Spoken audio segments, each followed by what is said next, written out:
여러분, 추석 연휴 잘 보내고 계신가요?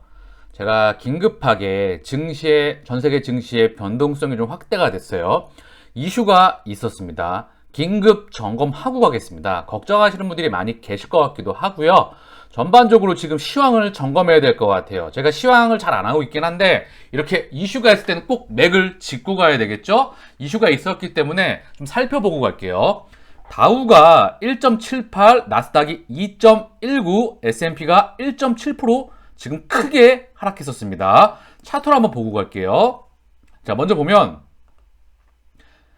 S&P도 지금 60선을 부셨습니다. 60선을 이탈을 하고 121선에 와 있어요. 변동성이 확대가 많이 돼 있었고요. 그리고 나스닥도 한번 볼까요?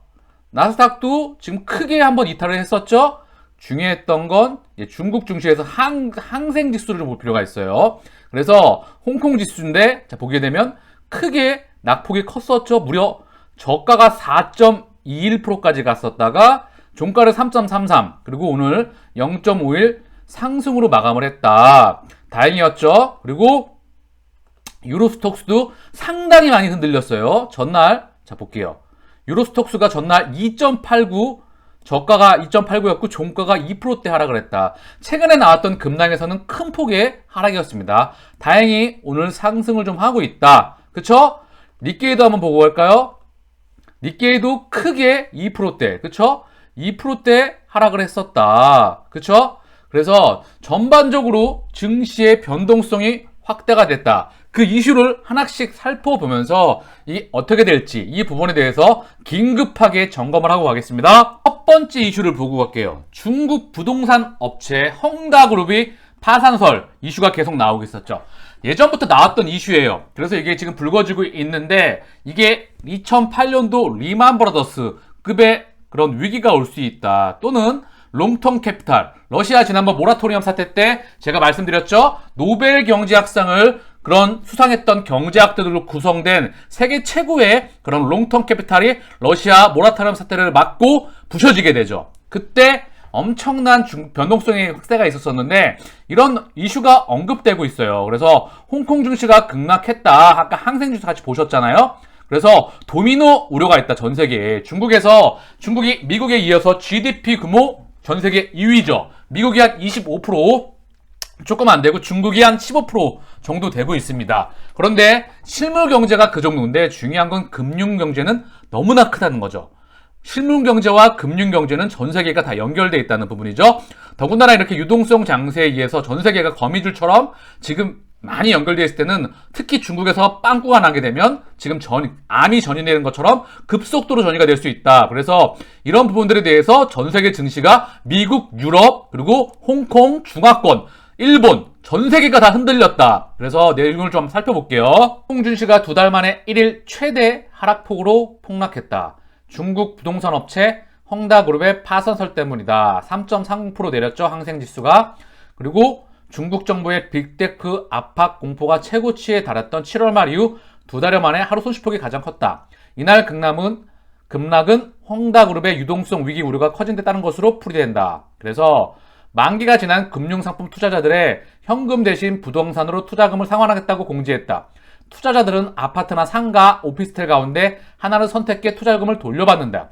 헝다가 빚 갚을 돈이 없어 실물 자산으로 상환했다는 소식에 홍콩 증시는 급락세로 개장했다. 그래서 헝다그룹의 전 세계에서 부채 규모가 가장 큰 부동산 개발 업체다. 무려 355조 원의 부채에 짓눌려 파산 위기에 처했다. 355조 원입니다. 어마무시하죠? 그래서 이달 들어 헝다가 분양 중인 아파트 가격을 25% 깎아주는 등 현금 확보에 총력을 기울이고 있지만 중국 정부가 부동산 규제를 강화하면서 헝다의 파산 리스크는 갈수록 커지고 있다. 지난주 중국 도시농촌건설부는 주요 은행들의 헝다가 당분간 은행 대출 이자를 지급하지 못할 것이라고 통보했다.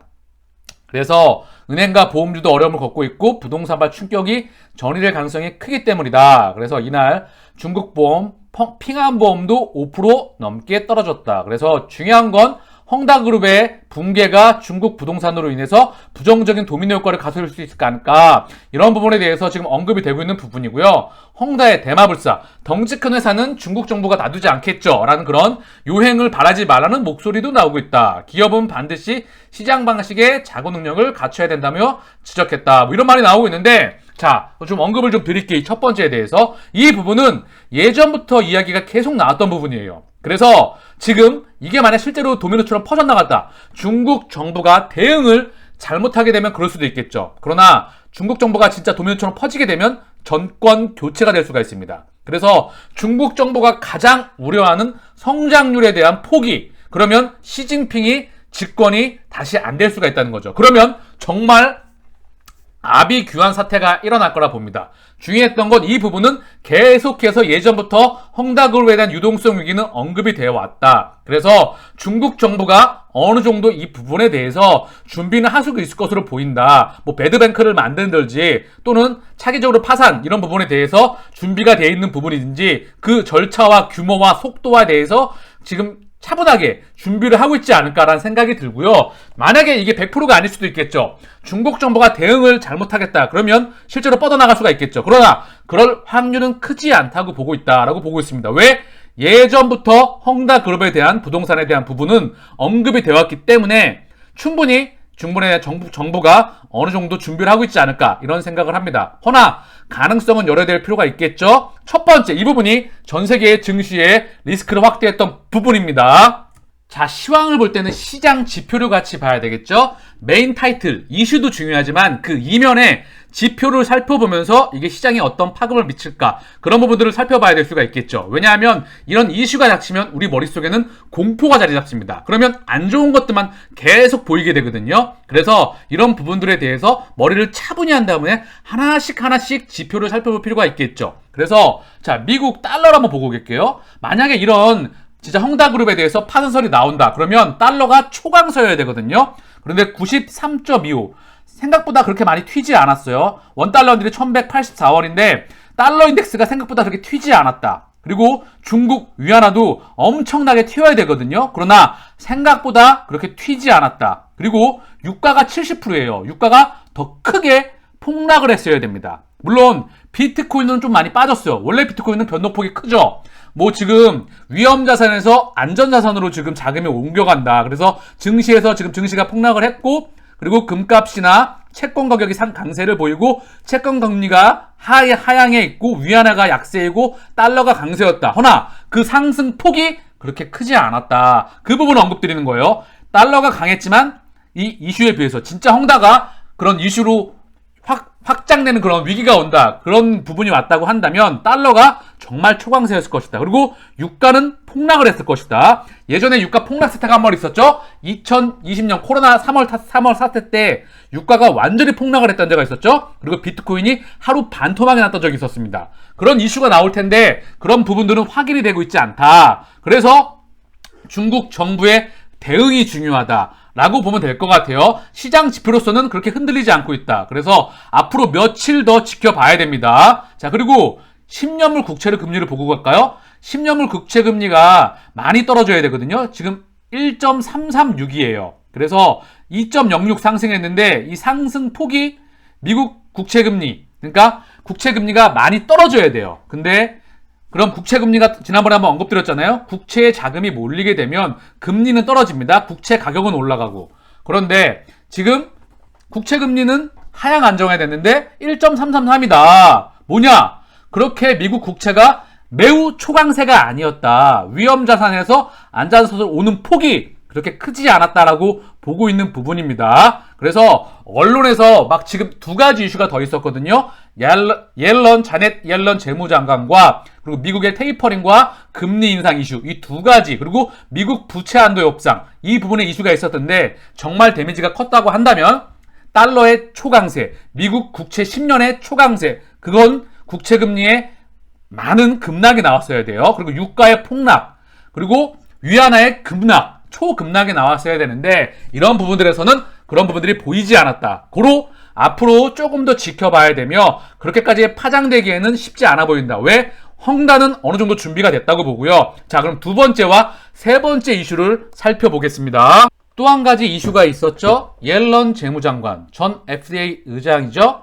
미국 디폴트 시 역사적 금융위기 닥칠 것, 부채 상한 빨리 늘려야. 이 말이 무슨 말이냐? 만약에 미국이 디폴트가 당한다. 미국 정부가 부채 한도 협상에 실패를 하고 디폴트 선언한다. 그러면 역사적 금융위기다. 이게 2008년도 리만 브러더스급이 아니에요. 1920년대 대공황이다. 그걸 능가하는 그런 역사적 금융위기가 올 수도 있다는 부분이죠. 그래서 부채 상한을 빨리 늘려야 한다는 부분인데 이 내용을 살펴보면 빨리 압박하고 있다. 왜? 이거는 액션일 것 같아요. 실제 미국 디폴트 일어날 수 정말 확률적으로 낮다. 그냥 압박하는 걸로 용도로 쓰고 있다. 왜? 미국 정부가 망하면 안 되잖아요. 그쵸? 역사적 대공황이 한 번 더 오면 알겠죠? 그래서 지금 정부 측에서 압박을 하고 있다. 의회에서 빨리 협상해라. 그래서 부채 한도 빨리 늘려라. 지금 시간 너무 끌지 말고 빨리 부채 한도 협상해라. 이거는 지금 겉으로 드러나는 그런 이슈일 뿐이지 실제 이거는 합의될 확률이 높겠죠. 그러나 합의가 딜레이 되면 될수록 물론 시장의 변동성을 언제든지 될 수 있다. 그러나 결과론적으로는 시차가 나오겠지만 합의는 될 겁니다. 왜? 그렇게 안 되면 대공황이 오면 안 되잖아요. 그쵸? 그래서 예전에도 그랬어요. 예전에 오바마 대통령 때도 이런 부분들에 대한 언급이 있었죠. 그래서 큰 그림에서는 합의는 된다. 그러나 합의가 딜레이 될수록 증시에 언제든지 변동성을 줄 수 있다. 고로 이 부분까지 같이 우리가 추석 연휴 기간 동안에 헝다그룹과 옐런 재무장관의 지금 부채 한도 협상도 계속해서 이슈가 나오고 있던 부분이죠. 그래서 언제든지 증시의 리스크로서 변동성을 확대하는 이슈로서 언급이 되었던 부분인데 이거는 결국은 지금 마무리가 되진다. 단 시차가 발생했을 때 언제든지 증시에 샥은 변동성을 줄 수가 있다. 이 부분은 참고하시고요. 마지막 이슈인 이번 주 FOMC 통화정책 발표, 테이퍼링과 금리 전망 주목. 여기서 테이퍼링은 이제 언급이 될 수도 있을 것 같아요. 근데 중요한 건 테이퍼링보다 금리 인상에 대한 점도표. 원래 내후년인데 내년으로 앞당겨진다. 이런 말이 매파들, 미국 연준 위원들에는 매파와 비둘기파가 있죠. 매파는 금리 인상을 강하게 하자. 비둘기파는 금리 인하를 하자. 금리 인상을 천천히 하자. 이런 표현이죠. 그래서 지금 테이퍼링 이슈가 언급될 확률이 높은데 테이퍼링보다 왜냐하면 물가가 지금 계속해서 올라가는 폭이 그렇게 약하지 않다. 그래서 언제든지 인플레 우려가 있기 때문에 테이퍼링은 언급될 수 있는데 점도폭. 앞으로 연준 위원들이 금리 인상에 대한 예상치를 표현하는 거잖아요. 이 부분에서 점도표 합의 내년도까지 앞당겨준다. 그러면 증시에 변동성을 충분히 줄 수 있다.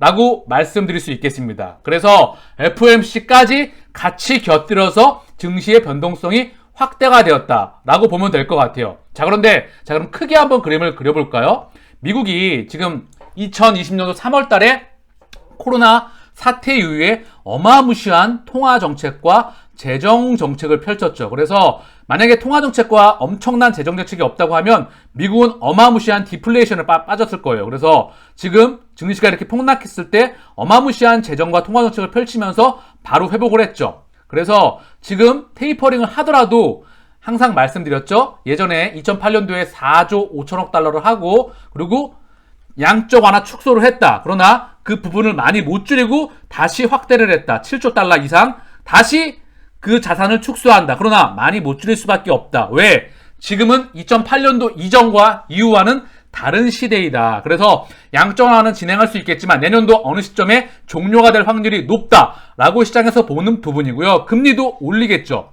그러나 2008년도에 이전에 2006년도 5%대 그리고 2017년도 18년도 2.5%대 지금 올리면 얼마나 올릴 수 있을까요?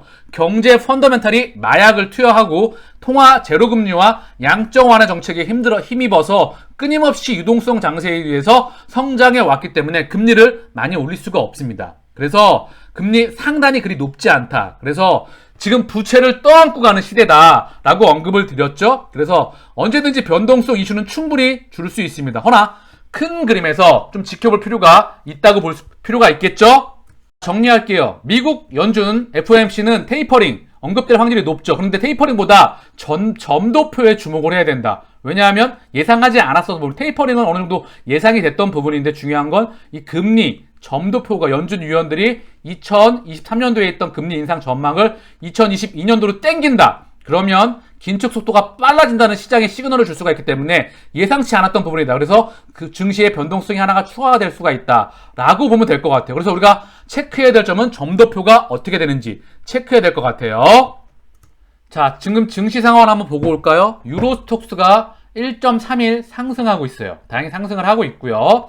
지금 미국 선물 한번 보고 올까요? 미국 지수 선물을 보게 되면 다우가 1.01, S&P가 0.91, 나스닥 100이 0.79, 선물이 상승을 하고 있다, 다행히. 그래서 지금 다행히 이렇게 증시가 변동성이 확대됐었을 때 우리 증시는 휴장이었죠. 그래서 오늘 만약에 하락을 했다면 우리 증시도 많은 영향을 받았을 텐데 지금 전반적으로 증시는 다행히도 미국과 유럽 중심으로 상승을 하고 있다. 그래서 지금 지켜봐야 되겠지만 잘 넘어갈 수도 있을 것 같아요. 그리고 다시 한번 정리를 하겠지만 파산설, 헝다 부분은 지금 언급이 과거부터 됐던 부분이다. 그래서 이거를 대처를 못하게 되면 중국 정부가 뒤바뀔 수도 있죠. 공산당에 대한 부분이. 그래서 이 부분에 대한 준비가 될 수 있을 것 같고요. 테이퍼링은 그전부터 예전부터 언급되어 왔던 부분이죠. 핵심은 점도포고요. 그리고 옐런 재무장관이 언급했던 부분도 충분히 이거는 협상돼야 돼요. 돼 있는 거는 사실인데 이게 시간이 걸리게 되면 노이즈를 줄 수 있다. 이렇게 정리하면 될 것 같습니다. 지금 보고 계신 화면이 삼성전자의 장기 월봉 차트예요. 1985년도부터 지금 현재까지 30년이 넘는 삼성전자의 역사가 담겨있는 차트입니다. 저점이 115원부터 현재 고점이 96,800원. 대략 30년이 넘는 기간 동안 950배 가까운 상승률을 보이게 되죠. 제가 이 모습을 왜 보여드리냐? 제 방송이 뭐죠? 셀트리온과 함께 동행하는 방송이죠? 그러면 셀트리온의 미래 그림을 삼성전자가 잘 보여준다고 생각을 합니다. 삼성전자가 수많은, 정말 수백 번의 그런 증시에 대한 샥과 변동성과 노이즈와 리스크가 있었을 것 같아요. 그러나 성장하는 기업은 그 모든 파고를 뚫고 성장합니다. 그래서 시차가 이게 보면 굉장히 작아 보이지만 시간이 굉장히 길거든요. 그래서 97년도 외환위기, 2001년도, 2년도 미국 무역 사태, 미국 무역 쌍둥이밀ting 테러가 있었죠. 그리고 2002년도 대한민국 카드대란 사태가 있었죠. 그리고 2008년도 리만 브러더스 사태가 있었습니다. 2011년, 12년 유럽발 재정위기, 그렇죠. 미국발 금리 인상, 그리고 미국 금리 인상 4회에 코로나 사태가 또 한 번 있었죠. 이런 정말 큰 10년에 한 번씩 오는 또는 그 안에 엄청난 노이즈, 수많은 폭풍과 소나기와 그런 노이즈들이 부딪혀도 결국 성장하는 애들은 묻어두면 그 파고와 뚫고 다 성장해 나갑니다. 이런 기업이 삼성전자, 과거에 삼성전자라고 했다면 앞으로는 저는 셀트리온이 될 거라 확신합니다. 항상 말씀드렸죠. 삼성전자가 반도체, 모바일, 그리고 가전, 디스플레이 이 네 가지 사업부가 있었습니다. 근데 반도체의 첫 삽을 뜨지 않았다면 지금의 삼성전자는 절대 없었겠죠. 모바일, 패스트 팔로우 전략으로 인해서 다시 한번 폭발적인 상승을 이뤄내죠. 그래서 셀트리온 항상 말씀드리지만 앞으로 폭발적인 성장을 눈앞에 두고 있습니다. 2030년도까지 맵이 다 나와 있고요. 2025년도, 30년도까지 제가 나오는 제품들과 파이프라인과 그리고 실적 성장에 대한 폭, 그리고 회사의 핵심 기술, 그리고 임직원이 회사를 어떻게 생각하나 이런 모든 부분들에 대해서 설명을 했죠. 그래서 셀트리온은 흔들릴 때마다 모아가는 전략은 언제나 유효하다. 시대의 패러다임이자 바이오 시밀러는 유럽이자 미국이자 이제 미국 시장이 뻥 뚫렸죠. 바이오 시밀러가 확대될 수밖에 없다. 왜? 전 세계 정부의 재정 적자와 고령화는 함께 간다고 하는 부분이죠. 그래서 항체 바이오 시밀러 중에서 세계 최고의 경쟁력을 가지고 있는 셀트리온은 성장을 할 수밖에 없다. 미래 현재 지금 삼성전자 차트를 보고 있지만 수많은 노이즈와 작은 지나가는 비 또는 큰 퍼펙트 스톰 또는 소나기 그런 모든 파고가 오더라도 결국 계좌잔고, 실시간 잔고는 신경 쓰지 마십시오. 왜? 셀트리온의 목적지, 매출액 이제 2조이다. 큰 그림 위에서 영업이익도 10조가 넘어갑니다. 빅팜을 향해 날려간다. 매출 10조, 20조를 넘어간다. 공이 하나 더 붙습니다. 그때까지, 목표할 때까지 안전하게 동행하는 것. 멘탈 잘 휘어잡으시고요. 이런 노이즈가 올 때마다 흔들리지 마시고 기업을 정확하게 보시고 정존을 하시고 가시기를 바라는 마음에서 일단 시장에 노이즈가 왔었기 때문에 다시 한번 삼성전자의 차트를 보면서 셀트리온의 장기 동행한 이유를 말씀드렸습니다. 셀트리온 헬스케어와 180 생명과학 새로운 적응증에 대한 항 TNF 제품 시험용 양군의 지속적인 공급을 위한 양해계약서 체결, 외신으로 나왔던 부분이고요. 램시마에 대해서 언급이 되고 있다. 우리 김밥나라님께서 자료를 주셨는데요. 같이 한번 볼게요. 자, 새로운 적응증에 대한 항 TNF 제품 시험용. 항 TNF, 자가면역 진화 시작, 셀트리온이 램시마, 그 분야의 세계 최강자를 향해서 가고 있죠.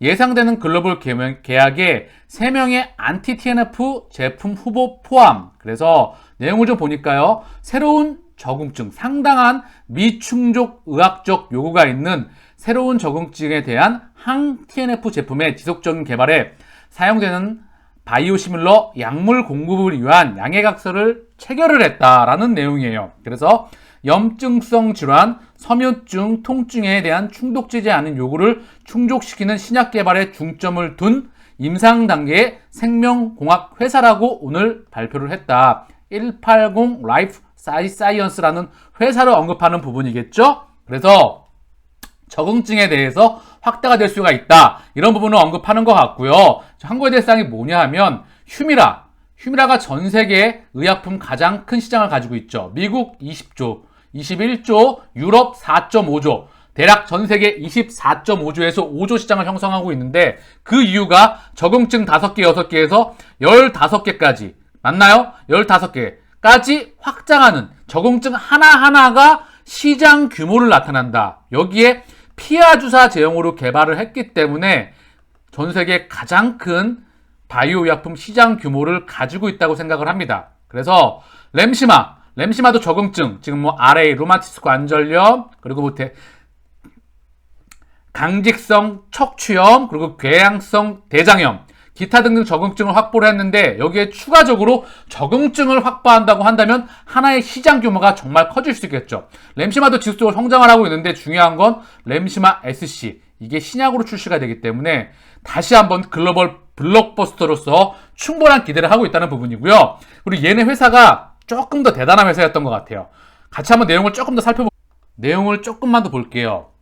박사 180 라이프 사이언스의 CEO는 세계 최초 항체 바이오시밀러인 램시마, 주요 자가면역 질환 치료제 인플렉시마 등 바이오시밀러 개발의 글로벌 리더인 셀트리온 헬스케어와 제한된 비즈니스 관계를 맺을 기회를 갖게 돼 기쁘다.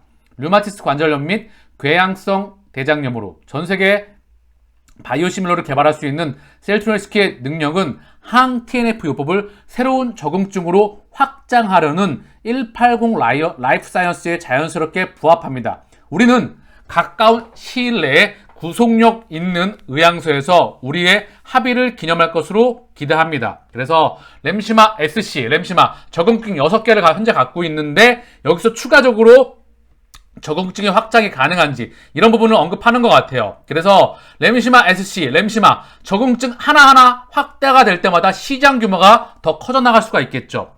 다시 한번 언급드리지만 휴밀라 적응증 5개로 시작해서 15개까지 확대가 가능했다. 그리고 피하 주사 제형으로 개발이 됐기 때문에 전 세계 의약품 25조 가장 큰 의약품 형성 기관을 형성하고 있다라고 보면 될 것 같아요. 그래서 조금 더 보면 180 생명과학은 2개 제품 후보에 대한 임상을 계속 진행하고 차기 후보에 대한 임상을 계획하고 있으며 셀트리온 헬스케어는 필요에 따라 임상시험용 항 TNF 바이오시밀러 의약품을 공급할 예정이다. 또한 양사는 내년 안에 완료될 잠재적 글로벌 개발 및 상용화 라이선스 계약을 위해 세부적인 논의에 들어갈 것을 기대하고 있다. 그래서 팀이 항 TNF 분야에서 셀트리온 헬스케어의 지금 담당자죠.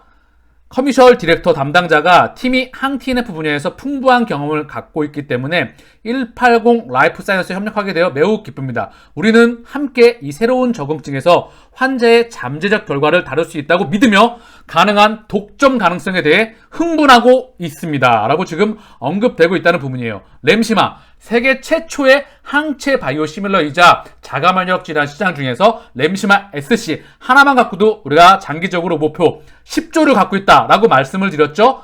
자가면역 질환 전 세계 50조 이상 정말 큰 시장이죠. 여기서 게임 체인저가 램시마 SC가 그 역할을 하리라 저는 확신합니다. 큰 그림에서 셀트리온의 장기 동행해야 될 명확한 이유가 여기 다시 한번 언급된다는 부분이죠. 새로운 적응증을 계속 추구하고 있다. 항 TNF 치료에 대한 새로운 적응증을 추구하고 있다. 램시마 SC. 그래서 누가 18생명과학 공동의정인 마크 펠드만, 그리고 최고 경영자가 지금 이런 부분들, 제임스 A. 우디, 그리고 회사는 옥스퍼드 대학의 임상자문위원회 의장인 교수와 협력하여서 초기 단계에 지금 오십견, 그리고 뭐 여러 가지 병에 대해서 환자를 포함하여서 새로운 적응증을 지금 추구를 하고 있다. 끊임없이 새로운 적응증에 대해서 확대가 될 수 있는 가능성이 언급이 되고 있다는 부분입니다. 오십견 및 선망, 수술 후 인지 결손 환자를 포함하여 항 TNF 치료에 대한 새로운 적응증을 추구하고 있다. 내 몸의 면역세포가 나를 공격해서 병이 되는 자가면역 질환이죠. 호르몬과 효소가 많아도 병이다. 잘못하면 자가면역 질환, 이게 암이 되고 알러지가 되고 루푸스가 되고 천식이 되고 그러는 겁니다. 이걸 블로킹해서 막아버리는 게 바로 항체이죠. 이종 자가면역 질환 시장 진행에 대해서 램시마 SC에 대해서 적응증, 새로운 적응증에 대해서 언급이 되고 있는 부분입니다.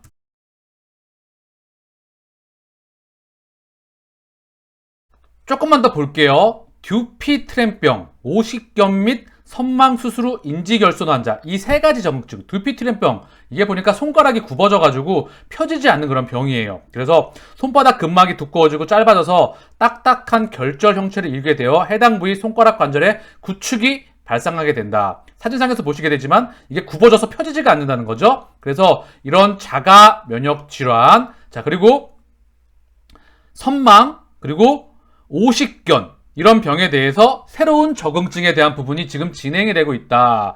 그래서 지금 앞으로 이 부분에 대해서 전세계 특허권에 대한 독점 라이센스를 보유하고 있다. 얘네와 우리가 협업을 한다는 거죠. 그래서 램시마 SC 정말 시장 규모가 커질 수 있는 파괴력에 있다. 여기 댓글로서 우리 또 주주님이 좋은 자료를 남겨주셨거든요. 180 라이프 사이센스는 레미케이드의 오리지널을 개발해서 존슨앤존슨의 기술을 판매한 회사네요. 이 대단한 회사가 램시마에 관심을 갖는 이유는 기술 이전한 약물은 활용이 불가능한 상황에서 램시마의 여러 효능적 가능성, 상업적 가치를 발견한 것이라고 생각됩니다. 램시마의 또 한 번의 도약을 기대해 봅니다. 그래서 이 글을 보니 가슴이 터질 것 같네요. 집단 지능이죠. 우리 주주님께서 좋은 자료를 지금 다시 한번 남겨줬던 부분입니다. 그래서 램시마 SC 앞으로 파괴력이 정말 기대가 될 수 있는 부분에 대해서 언급을 해주셨습니다. 좋은 자료를 남겨주셔서 김밥나라님께서 감사드립니다. 외신에서 스위스에서 좀 언급됐던 것 같아요. 스위스 인포 10개 언어로 된 스위스 관점. 이유는 10월에 백신을 코로나 바이러스 치료제로 대체하지 않을 것입니다. 그래서 백신과 치료제 같이 간다는 부분이고요. 뭐 이버맥틴이 좀 언급이 됐어요. 근데 이버맥틴은 치료제 그 역할을 할 수가 없죠. 그래서 EU는 코로나19에 대한 공식적인 의료요법으로 대체하기 위해 10월에 백신 접종을 중단하지 않을 것이며 이버맥틴은 승인된 치료법 중 하나가 아닐 것입니다. 유럽연합 집행위원회 인터넷. 그래서 10월에 EU에서 5가지 신약을 배포하면, 보이시죠? 10월에 EU에서 5가지 신약을 배포하면 EU에서 항바이러스 백신 사용이 중단될 것이라고 하는 보장의 문의를 받았다. 그런데 백신 접종을 원하지 않는 사람들을 격려하기 위한 이 메시지의 공통 텍스트는 백신은 10월 20일로 더 이상 정당화되지 않을 것임을 보장합니다. 그런데 이게 내용을 봤더니 중요한 건 코비드19에 대해 5가지 유망 치료 후보 옵션을 선택했다고 보고했다. 6월 달에 언급이 됐었던 부분이죠. 그런데 이버맥틴이 다시 승인되었으므로 백신이 필요하지 않습니다라고 밝혔습니다. 이버맥틴은 중요하지 않습니다. 그래서 우리에게 중요한 이 코비드에 대한 5가지 치료법이 확인이 된다.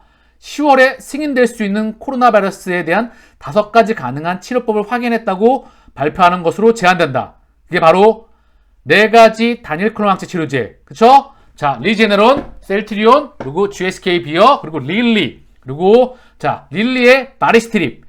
코로나19 치료에 승인될 수 있는 면역 억제제죠. 약물 재창출. 그래서 이거 5가지 치료법이 언급되고 있다. 10월에 승인될 수 있는 코로나 바이러스에 대한 5가지 가능한 치료법을 확인했다고 발표하는 것으로 제한된다. 자, 다시 한번 또 위에 10월에 EU에서 5가지 신약을 배포하면, 그래서 지금은 팬데믹 상황이기 때문에 지금 챔에 안건에 등재가 되지 않더라도 한번 기대해 볼 수 있다. 차분하게 지금 팬데믹 상황이기 때문에 치료제 선정한다고 했고 승인한다고 했으니까 지금 뭐 동종족 프로그램이니 또는 뭐 롤링 리뷰나 동종족 프로그램, 항체약품 신약을 개발하는데도 엄청난 시간이 걸리고 조단위에 엄청난 비용이 들어가게 되겠죠. 그러나 지금은 팬데믹 상황이기 때문에 시간과 비용 뭐 이런 부분들에 인해서 굉장히 빠르게, 팬데믹 상황이기 때문에 기존 시간보다는 빠르게 돌아가고 있습니다. 그래서 지금 유럽의 챔에서 지금 비대면으로 진행이 되고 있고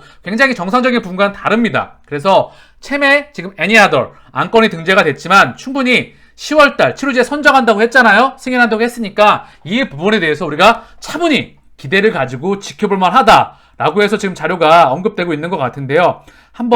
지속적으로 한번 기다려 볼 수 있도록 하고요. EMA의 지속적인 검토를 거쳐야 하는 4가지 단일 클론 치료제와 이미 다른 질병에 대한 아까 언급했던 바리스트립, 그래서 바리스트립 억제제, 그리고 4가지 단일 클론 항체, 레그담비밥, 소토로비밥, 밤나니비밥과 에테스비밥의 조합, 그리고 카시비밥과 인데비밥의 조합이 언급되고 있다. 그래서 유럽 보건 및 식품안전위원회의 스텔라 키리아키데스 집행관은 위원회 목적이 개발 단계에서 보다 선구적인 후보를 확인하여 올해 말까지 최소 3개의 다른 새로운 치료법을 승인할 것이라고 밝혔다. 추가적으로 최소 3개의 다른 새로운 치료법을 승인할 것이라고 밝혔다. 우리는 백신과 치료제로 싸우고 있으며 둘 다 필요합니다. 그래서 백신 접종이 점점 빠르게 진행되고 있지만 바이러스는 사라지지 않을 것이며 환자들은 코로나19의 부담을 줄이기 위해 안전하고 효과적인 치료제가 필요할 것. 유럽 집행위원회는 제약회사인 리제네론과 로슈의 단일 클론 치료제 5만 5천 도주, 그리고 7월 말에는 글라소스 미스클라인의 22만 도주를 구매할 수 있는 계약을 체결했다. 그래서 아직 꼴랑 22만 5만 5천 도주. 코로나 확진자가 유럽 전체로 확진하게 되면 엄청나죠? 이거 가지고 며칠 커버할 수 있을까요? 그렇죠? 공급량이 지금 역부족이다. 미국도 역부족이다. 미국에서는 지금 항체 치료제가 본격적으로 투약이 확대가 되고 있고 센터와 그리고 백신에서 부스터샷, 지금 굉장히 FDA에서 지금 신중을 기하고 있다. 일부 지금 백신에 대해서 부스터샷도 지금 거부했다 라는 부분들 봤을 때 치료제가 본격적으로 항체 치료제의 시대가 도래할 수 있을 것이라 생각을 합니다. 루마니아 외신에서 지금 유럽연합 집행위원회 10월 초에 5가지 새로운 코로나 바이러스 치료제 승인한다라는 그런 소식이 언급되고 있어요. 2021년 9월 17일 루마니아 언론에서 언급되고 있다. 10월 초에 5가지 새로운 코로나 바이러스 치료제를 승인하겠다. 아까 언급했던 4가지 항체 치료제와 바리스트립, 이 부분에 대해서 언급을 하고 있는 부분이고요.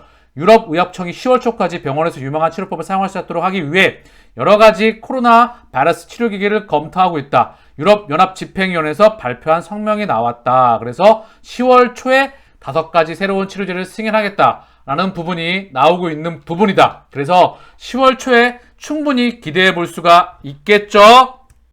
미국 외신에서 코로나 치료를 위한 단일 클론 항체 수요가 급증한다는 소식이에요. 그래서 지금 전반적으로 면역체계가 감염 확산을 막는 가운데 단일 클론 항체 치료에 대한 수요가 7월 중순 이후 무려 20배가 증가했다고 CBS가 뉴스가 보도했습니다. 그래서 보건복지부 대변인에 따르면 엘리베바, 플로리다, 텍사스, 미시시피, 테네시, 조지아, 루지애나주는 최근 몇 주 동안 단일 클론 항체 주문의 70%를 차지했다는 소식이에요. 그래서 지금 미국에는 전국적으로 지금 항체 치료제가 지금 역부족에 있다. 언제든지 공급 이슈가 지금 막 터져나오고 있고 치료제에 대한 수입 소식도 나올 수 있다고 생각을 합니다. 그래서 미국, 유럽이 먼저 중요하잖아요. 유럽을 뚫고 그 다음 시간차로 미국도 이제 FDA 승인 통해서 수입 소식이 들려오리라 생각합니다. 그리고 미국 FDA 자문단 화이자, 부스터샷,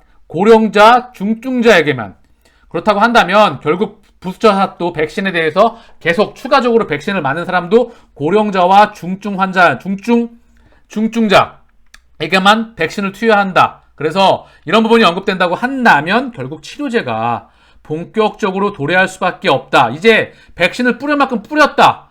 이제 좀 고령자나 중증자만 백신을 좀 투여를 하고 치료제를 본격적으로 투여한다는 그런 의미를 내포하고 있다고 생각을 합니다.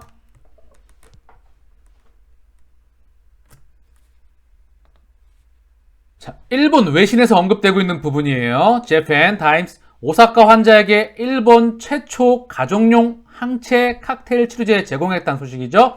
외래에서 의사가 시범적으로 방문을 해서 지금 항체 칵테일 치료제를 투여했다라는 소식입니다. 그래서 금요일 자택에서 격리 중인 코로나 환자에게 국내 최초의 항체 칵테일 치료제가 투여됐다고 밝혔다. 지금 일본도 확진자가 급증하고 있기 때문에 의료 시스템에 대한 부담이 장난이 아닐 수밖에 없겠죠. 그래서 외래에서 직접 의사가 방문을 해서 지금 치료제를 투여하고 있다는 소식이고요. 국내가 우리는 치료제 주권을 갖고 있습니다. 이런 부분들에 대해서 제도에 대한 유연함이나 이런 부분들, 그리고 생활치료센터에서 투여 범위가 조금 더 확대가 돼서 보다 많은 사람들의 건강을 지킬 수 있도록 많이 좀 유연하게 갈 필요가 있겠죠. 그래서 중증 증상을 예방하기 위해 항체 칵테일 요법은 방문 의사가 시범적으로 실시했다. 그래서 이런 부분들에 대해서 일본에서는 지금 언급이 계속해서 되고 있다는 부분이에요. 코로나19 환자는 40세 미만으로 자택에서 격리 중이던 가벼운 증상으로 중증으로 발전할 수 있다. 그래서 이 부분을 조기에 투여한다고 하면 바로 잡을 수가 있겠죠. 그래서 가능한 한 빨리 집에서 코로나19 환자에게 치료를 제공함으로써 중증 증상이 나타남의 수를 최대한 줄이는 것을 목표로 하고 있다고 말했다. 명확한 항체 치료제의 본질이죠. 그래서 한국에서도 조금 제도에 대한 유연함이 좀 나올 수 있기를 기대해 봅니다. 이 부분 또한 항체 치료제에 대한 시대가 본격적으로 열리고 있다를 의미한다고 내포할 수가 있겠죠.